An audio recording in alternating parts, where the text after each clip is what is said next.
Bienvenidos a esta nueva entrega de la cátedra Taller de Montajes Electrónicos.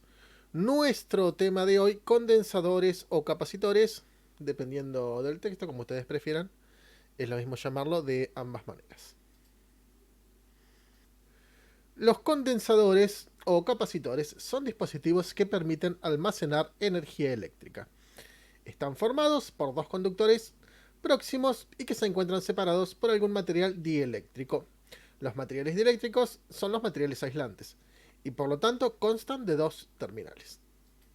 En la imagen tenemos, acompañando el texto, algunos de los tipos de capacitores o condensadores que podemos encontrar en el mercado. Por ejemplo, la fabricación más sencilla de un condensador consiste en usar dos placas metálicas colocadas de forma paralela y separada por una lámina de material no conductor, como vemos en la representación, en la figura de donde dice condensador básico, que es generalmente el tipo de condensador que se utiliza para las explicaciones, y existen condensadores muy sencillos como los cerámicos que están formados puramente de esta manera. En la parte de abajo vemos un condensador laminado, que en realidad el principio de funcionamiento es exactamente el mismo. Las placas están formadas por láminas y tenemos entre medio una película plástica que funciona como aislante. Antiguamente también se utilizaba papel. Había capacitores que se llamaban de papel. En este caso, los condensadores laminados, en algunos casos son llamados condensadores de metal film. Al aplicar una carga en una de las placas, esta es capaz de inducir una carga de la misma magnitud pero de signo contrario en la otra placa. En este caso se dice que el condensador está cargado con una carga Q. Hay que tener en cuenta, asimismo, que cuando se aplica una tensión continua en las placas de un condensador, no habrá circulación de corriente debido al material dieléctrico que hace la función de aislante eléctrico, pero se producirá una acumulación de carga polarizándose hacia el condensador. Una vez polarizado, si se retira la tensión aplicada, el condensador permanecerá cargado hasta que se cortocircuiten las placas y se produzca la corriente de descarga asociada. En este caso estamos haciendo una breve descripción del funcionamiento, muy breve, ya que como el tema de la cátedra es el taller de montajes, hay una explicación que es más avanzada que correspondería a la parte de electrónica analógica, que en este caso no nos vamos a meter en eso, así que probablemente resulte medio simplista la explicación del video, pero para nuestro caso en particular se aplica perfectamente. Cuando tenemos tensión continua, el capacitor no conduce, simplemente se carga de energía. Muy diferente es cuando le aplicamos una tensión alterna, que dependiendo de la frecuencia de la tensión y dependiendo del valor del capacitor, este deja pasar libremente o presenta cierta resistencia a esa corriente o tensión alterna, que a su vez sirve, por ejemplo, en los circuitos para acoplar una señal de un punto a otro. En ese caso son llamados capacitores de acople. Y en el caso de que sean usados con continua y utilizar la carga de tensión que queda almacenada en ellos, generalmente se utilizan como filtros y son llamados condensadores de desacople o condensadores de filtro de alimentación. La representación gráfica de un condensador en un circuito se muestra en la siguiente figura. Ahí vemos que yo les dejé varios símbolos electrónicos que corresponden al condensador. Todos los símbolos esos son válidos y dependen del circuito en particular. En algunos manuales figuran de una forma o de otra. Y fíjense que en el caso de los capacitores que figura un signo de más, son los capacitores polarizados. En ese caso la patita que nos queda es la pata de menos. Si no dice más o menos es porque es un capacitor sin polarizar. Ahora cuando estudiemos los tipos de capacitores nos vamos a dar cuenta cómo funciona esto. Y su unidad de medida es el farad. Pero como el farad es una unidad de medida de carga muy grande, se utilizan diferentes submúltiplos, como por ejemplo el microfarad o microfaradio, que es 10 a la menos 6 farad, el nanofarad o nanofaradio, que es 10 a la menos 9 farad, y el picofarad o picofaradio, que es 10 a la menos 12 faradios. Fíjense que, por ejemplo, el microfarad puede escribirse como UF, MF, microfarad, y en realidad la U que tenemos en la parte de arriba, ahí al comienzo, es la letra griega mu. En realidad sería mu-f. Normalmente lo terminamos escribiendo como UF porque simplemente es más sencillo. En el caso de nanofaradio se escribe como NF, nanofaradio, y en el caso de picofaradio puede escribirse como PF, que es lo normal hoy en día, pero había muchos capacitores que venían escritos como MMF o UUF, o sea, microfaradios. Digamos también que las placas de un condensador podrían estar separadas por el vacío en vez de por un material dieléctrico. Sin embargo, el dieléctrico proporciona algunas ventajas importantes. Resulta una manera sencilla de tener dos placas metálicas a una distancia muy pequeña sin que exista contacto físico entre las mismas. Permite emplear mayor potencial entre las placas sin que se produzca una ruptura dieléctrica debido a la generación de una chispa, o sea, es lo que nos da la aislación. Y la capacidad que se puede conseguir es notablemente superior. Así y todo, hay capacitores con dieléctrico de aire, como son los capacitores variables, que estudiaremos un poquito más adelante en esta misma lección. Los condensadores o capacitores se pueden clasificar atendiendo a características de fabricación o funcionalidad. Por un lado, podemos distinguir entre condensadores fijos, los cuales presentan un valor de capacidad constante, mientras que por otro lado se pueden encontrar condensadores variables, los cuales permiten variar dentro de ciertos márgenes el valor de capacidad que presentan. En la imagen tenemos una tablita hecha de los tipos de condensadores, en este caso fijos, como son los capacitores cerámicos, los capacitores de película o laminados, que pueden estar constituidos por un dieléctrico de papel o de poliéster. Antiguamente venían muchos capacitores con dieléctrico de papel y el papel estaba impregnado, por ejemplo, en algún ácido o en algún dieléctrico. Y aclaremos que al decir película hay libros que utilizan directamente el término en inglés film, y estos capacitores figuran como capacitores de metal film, o sea, film película en inglés. Por eso les aclaro que es válido en todos los casos y es el mismo tipo de capacitor. Luego quedan los capacitores electrolíticos, y dentro de los cuales encontramos los de tantalio, que vendría a ser una subdivisión por su característica de fabricación interna. Los capacitores cerámicos se denominan así porque el material dieléctrico que se usa es de tipo cerámico. Este tipo de condensadores son especialmente económicos de fabricar, pero por el contrario presentan una variabilidad elevada al paso del tiempo o a factores externos como la temperatura. Por otro lado, el tamaño de este tipo de condensadores es relativamente grande comparados con los valores de capacidad para los que se fabrica. Eso, como menciona el texto, está relacionado con el tipo de dieléctrico, ¿no? Estos son los capacitores más comunes que hay en el mercado y también son los más económicos. Los condensadores o capacitores de película o laminados, y dentro de este grupo podemos encontrar diversos tipos dependiendo del material que se use en su fabricación. Al contrario de los cerámicos, este tipo de condensadores presenta valores de capacidad que son muy estables, tanto al paso del tiempo como a cambios de temperatura o humedad. Este tipo de condensadores presentan capacidades de aproximadamente entre 10 o 100 picofaradios y 1 microfaradio. Solemos encontrar algunos capacitores de gran tamaño, de un poquito más de valor, 3-4 microfaradios para algunas aplicaciones que son específicas, que necesitan estabilidad, y tiene tensiones de aislación de hasta 2500 voltios aproximadamente. Por otro lado, debido al dieléctrico o al tipo de dieléctrico utilizado, encontramos los de papel y los de poliéster. Y este tipo de condensadores, los de papel, está fabricado a partir de celulosa combinado con distintos tipos de resina. Y en el caso de los de poliéster también son conocidos como condensadores MK y están fabricados con materiales como el poliéster o el polipropileno. En muchos catálogos de fabricantes figuran justamente como capacitores MK, las dos letras en mayúscula. Seguidamente tenemos los capacitores electrolíticos, y este tipo de condensadores tienen la característica especial que es su alta capacidad con respecto al tamaño que tienen. A las buenas propiedades dieléctricas del producto químico que se usa como dieléctrico. Generalmente se utilizan ácidos internamente, que es el electrolito es un ácido, y por eso se logran altas capacidades de carga, digamos, con respecto a los otros capacitores dentro del mismo tamaño. Y este tipo de condensadores son del tipo polarizado y presentan una variabilidad elevada a factores externos, como la temperatura o la humedad. La fabricación puede ser usando aluminio y ácido bórico. Y los de tantalio, en vez de aluminio, utilizan justamente el elemento tantalio, en algunos casos mencionado como capacitores de tántalo.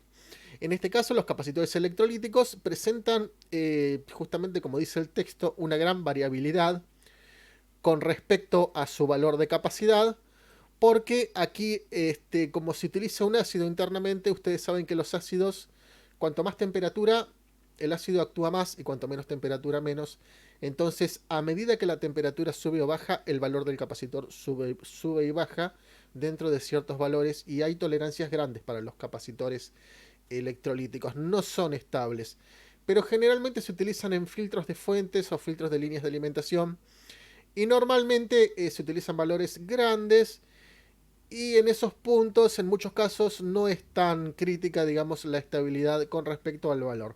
También el hecho de utilizar ácidos internamente implica que es un capacitor que se estropea bastante seguido, porque justamente el ácido a la larga deja de cumplir su función, o simplemente la falla normal es que el ácido se come las placas internamente y el capacitor se pone en cortocircuito o pierde la aislación.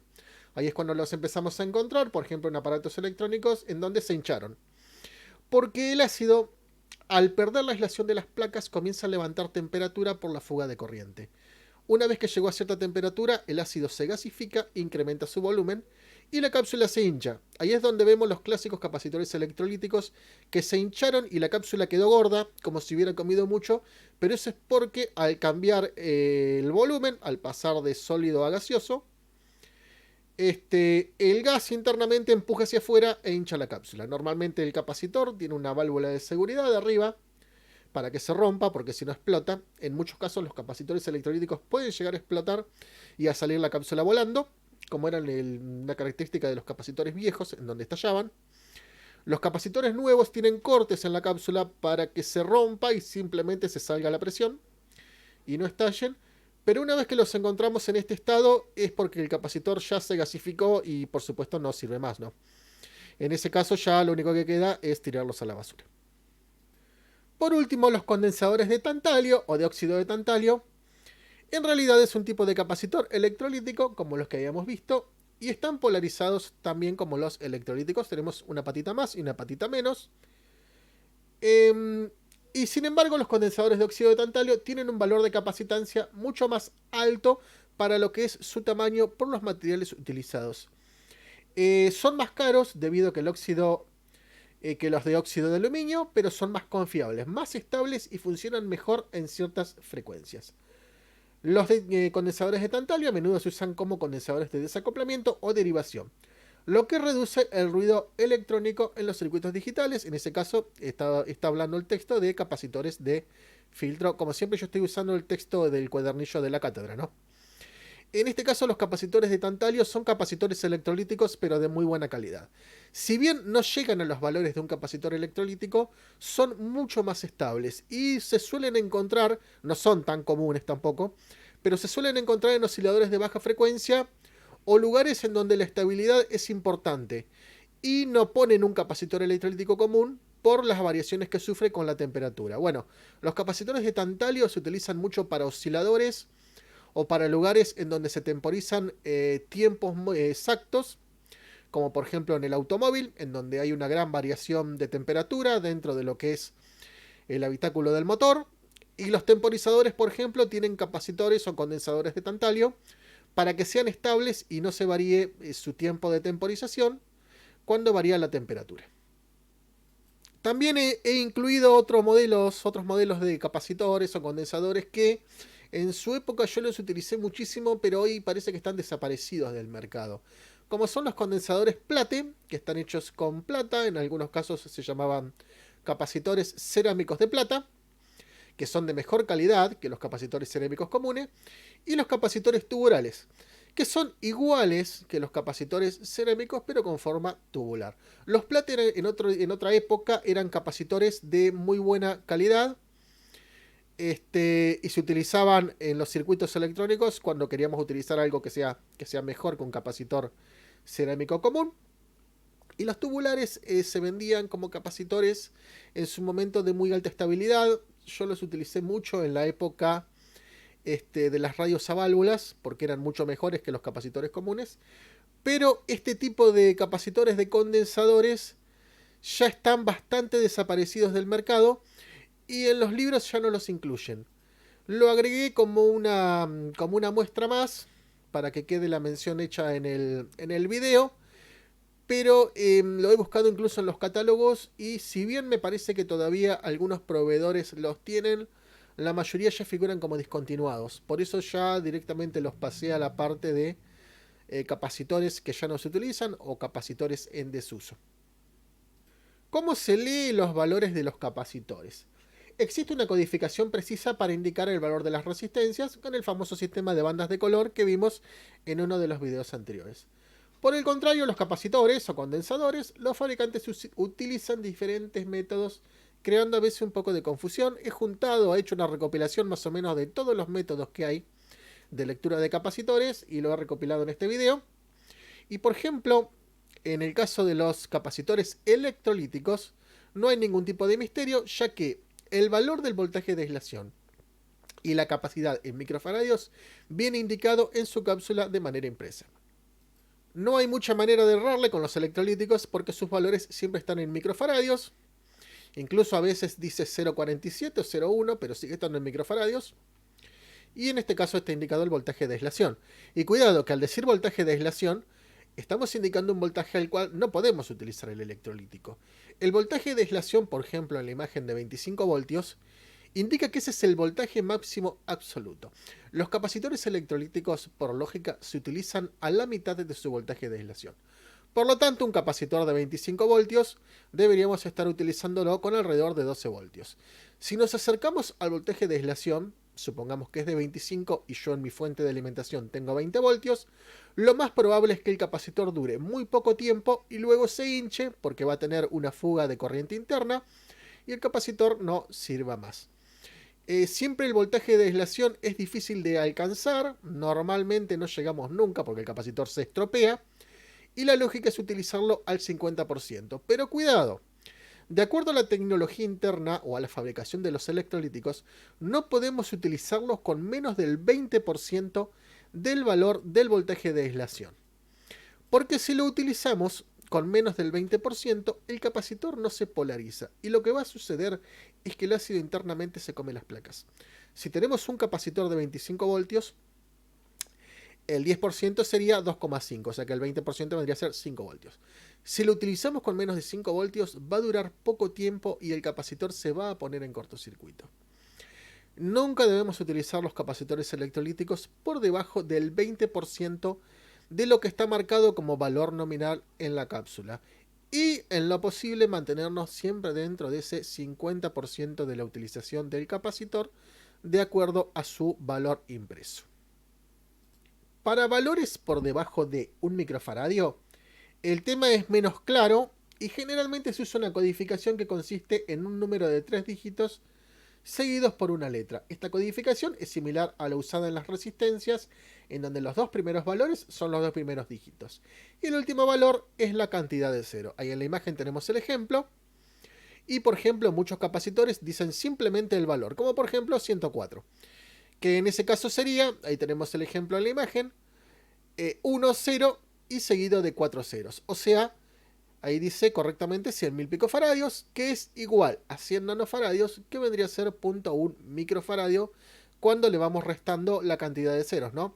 Para pasar de picofaradios a nano, le sacamos 3 ceros. Y para pasar de nanofaradios a micro, también le sacamos 3 ceros. En algunos casos, fíjense que está indicado con una letra la tolerancia y con 2 letras al comienzo el valor de voltaje. Pero esto no es algo fijo, ya que hay capacitores que vienen así, hay capacitores que directamente dicen el valor de voltaje. Por ejemplo, dice 104 y abajo dice 100 voltios. En ese caso sería 104.1 con 100 voltios de aislación. Es bastante caótico al respecto porque tenemos varios métodos de marcación y si bien es fácil una vez que nos acostumbramos, tenemos que ver cada uno de esos métodos diferentes y vamos a hacer un pequeño repaso por algunos ejemplos al respecto. En el primero de los casos tenemos dos capacitores, marcados con dos códigos, 2A103J y 2A104J. El primero de ellos, 103, indicaría un 1, un 0 y seguido de 3 ceros, o sea, 10.000 picofaradios, que vendría a ser igual a 10 nanofaradios, que sería igual a 0.01 microfaradios. En el caso de 104, que era un 10 y 4 ceros, era igual al que vimos en el cuadrito de referencia, de ejemplo, y tenemos marcado en este caso el 2A nos indica la tensión de aislación, que de acuerdo a la tablita anterior se trata de un capacitor de 100 voltios. Si vemos la tablita de vuelta, en este caso el 2A nos indicaría un código correspondiente arriba a 100 voltios. Luego, por ejemplo, la J es la tolerancia que vendría a ser ambos capacitores, de acuerdo a la tablita, con una tolerancia del 5%.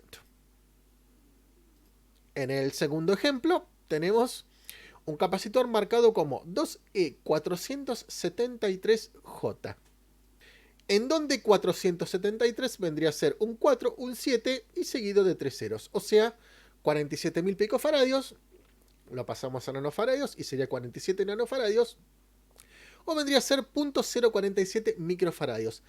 Cuando dice 0.047 es igual a decir 0,047. Pero el primero de los ceros no se pone. En este caso tenemos un 2E, que de acuerdo a la tablita anterior, nos indica 250 voltios de aislación. Y una J, que vendría a indicarnos una tolerancia del 5%. En el tercero de los casos, fíjense que directamente tiene marcado el valor 6 u 8 o 6,8 microfaradios. Escribir 6 u 8 con la U entre medio es lo mismo que escribir 6,8, pero en este caso no se corre el riesgo de que se borre la coma y un 6,8 se nos transforme en 68. La U escrita entre medio da lugar a menos errores a la hora de leerlos. 6 u 8 vendría a ser el valor de capacidad, 6,8 microfaradios.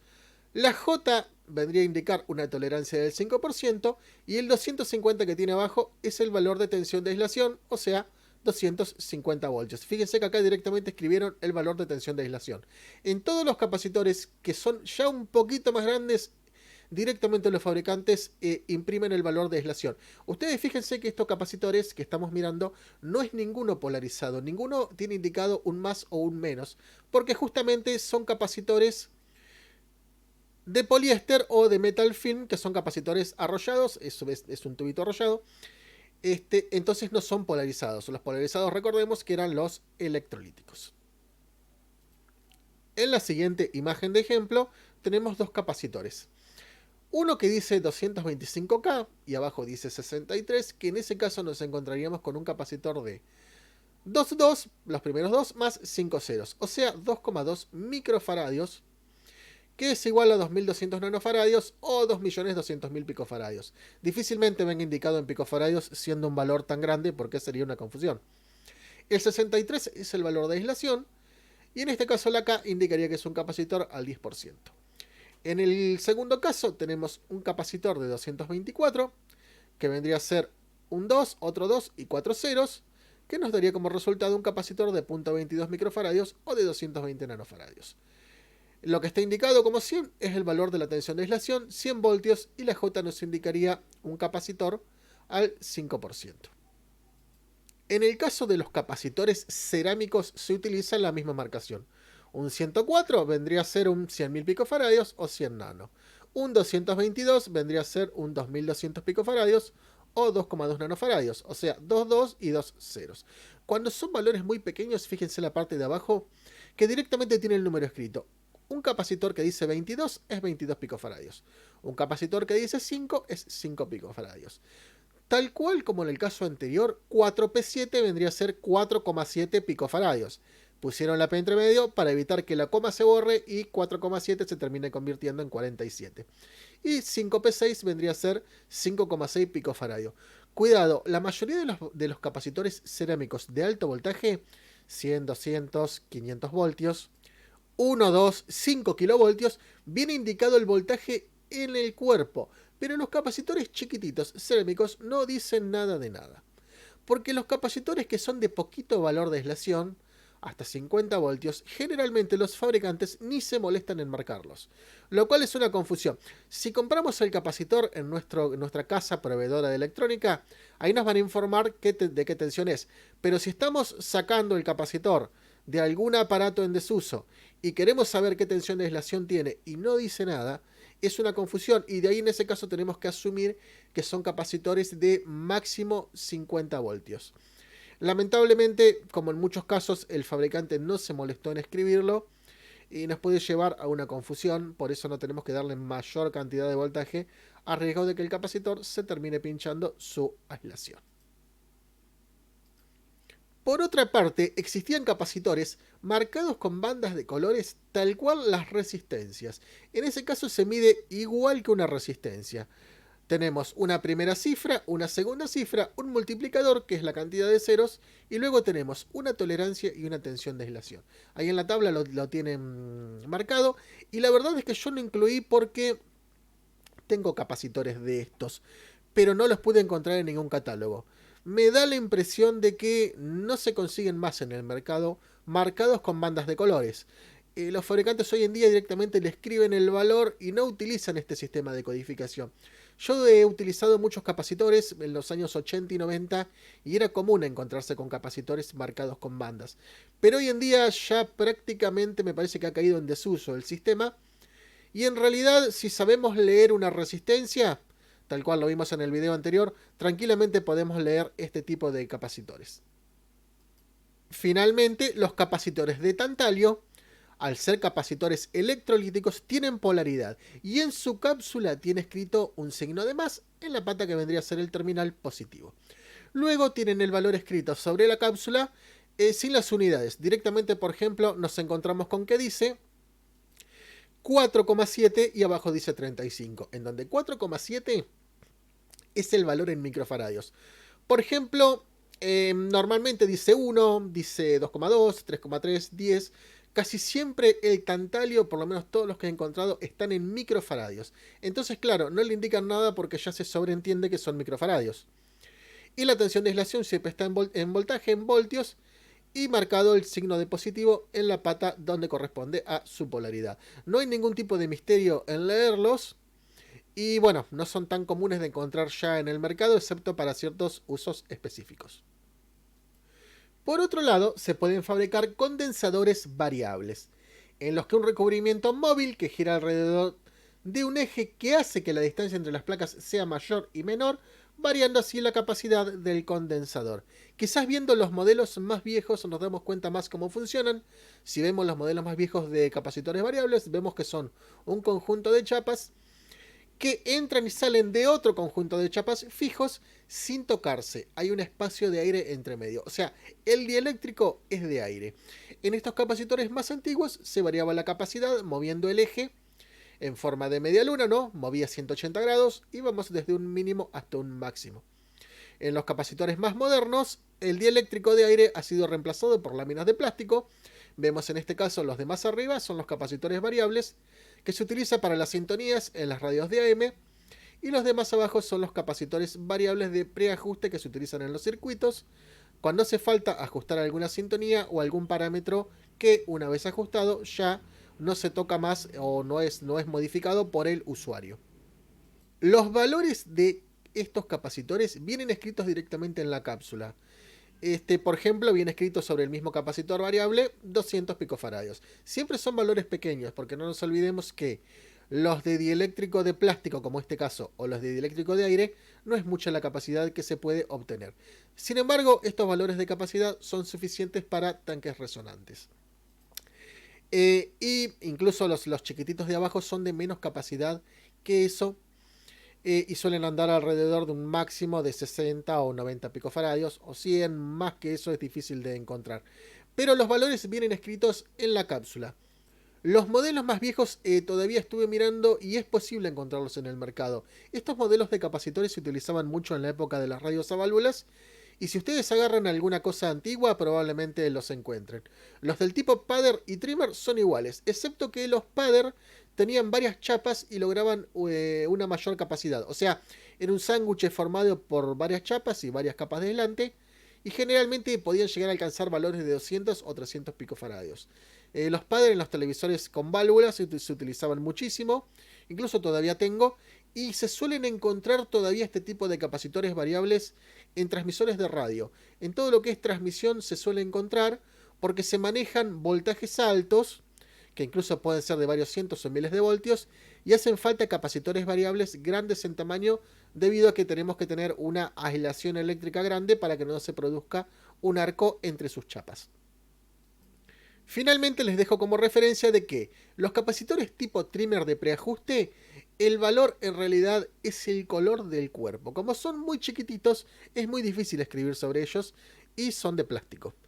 Justamente para que no se produzca una variación cuando los toquemos o para que no se deposite, por ejemplo, humedad sobre ellos y cambie el valor de capacidad.